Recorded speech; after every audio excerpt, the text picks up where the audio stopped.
Bom dia, boa tarde, boa noite. Vamos para mais um episódio do Doenças Silenciosas. O nosso tema hoje é um tema muito importante. É proctologia. É algo que a maioria das pessoas tem um pavor incrível, mas nós precisamos de abordar esse assunto com muita propriedade, para que a gente se esclareça a respeito. O importante é você ter a informação. Você tendo a informação, fica mais fácil a sua vida. Você não pode deixar as coisas irem muito longe, porque talvez depois você vai ter dificuldades e vai ser difícil para você, vai sofrer muito, com certeza. Hoje nós temos aqui, eu tenho o grande e imenso prazer de anunciar para vocês a doutora Sabrina Werneck, uma proctologista. É difícil realmente as mulheres irem para essa especialidade. Isso era assim no passado. Hoje eu já fui informado que não é bem assim. Por favor, doutora Sabrina, se apresente e faça uma pequena bio da senhora. Olá, seu Carlos, tudo bem? Um prazer estar aqui. Muito obrigada pelo convite. Sou Sabrina Werneck, sou médica cirurgiã geral e coloproctologista. Fiz a minha faculdade de medicina em Santa Catarina e vim fazer as minhas residências médicas aqui em São Paulo. Fiz primeiramente a cirurgia geral e após fiz a coloproctologia. E depois eu comecei a me especializar em cirurgias minimamente invasivas, como a cirurgia robótica, videolaparoscopia e cirurgia com laser da região ano-retal. E é isso aí, trabalhando bastante e vamos tentar orientar as pessoas um pouquinho hoje. Ok.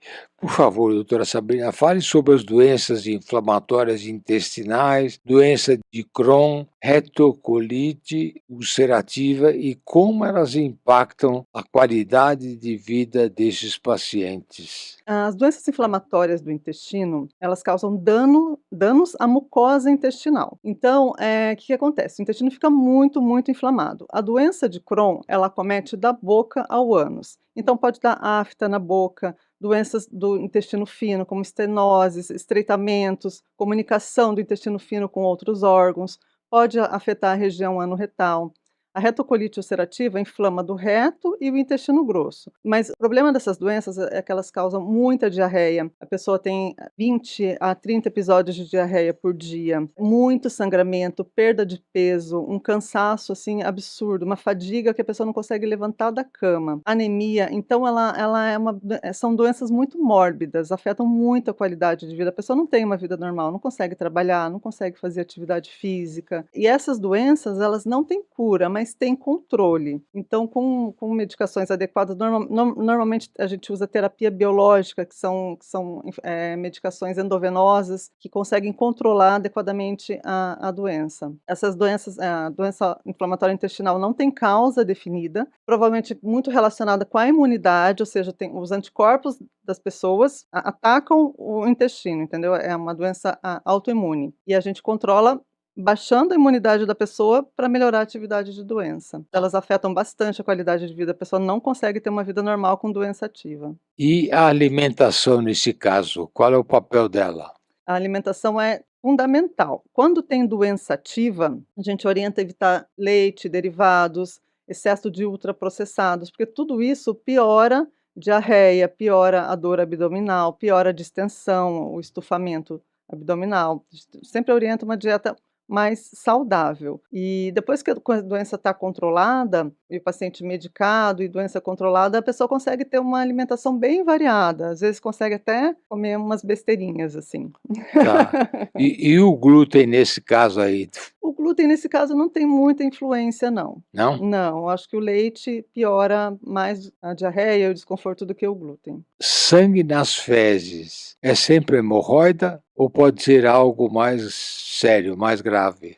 Não, sangue nas fezes nem sempre é hemorroida. É muito comum o sangramento nas fezes ser hemorroida, mas pode ser uma infinidade de doenças. Pode ser fissura anal, que é um cortezinho ali na musculatura do ânus. Pode ser doenças sexualmente transmissíveis que acometem a região do reto. Pode ser câncer de ânus, pode ser câncer de intestino. Então, sangue nas fezes sempre tem que ser investigado, porque pode ser doença mais grave, sim. A dor ao evacuar pode ser sinal de câncer?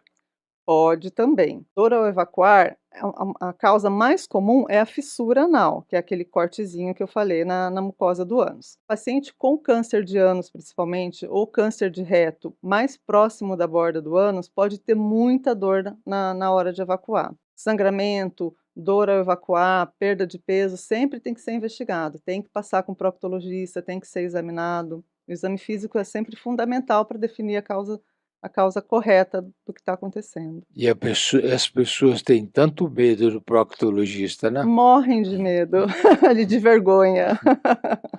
É incrível. É um tabu ainda, né. É um tabu Aham, a ainda. região anorretal, a região íntima é um tabu para as pessoas. É É verdade, é impressionante. verdade. Uhum.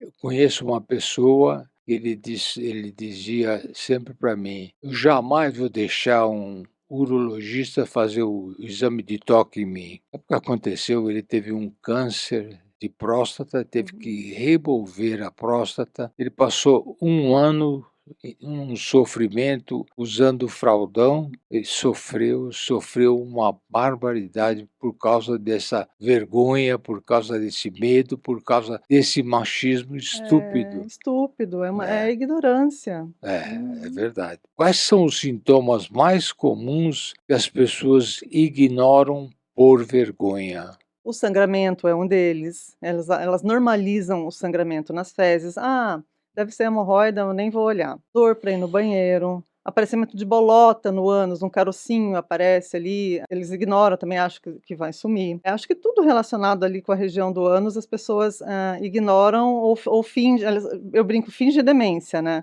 Eles fingem demência para não ter que ser examinado, para não ter que ir no proctologista, porque a vergonha é maior do que qualquer coisa. Eu costumo fazer 2 colonoscopias e endoscopias por ano. Uhum. O que a senhora acha disso?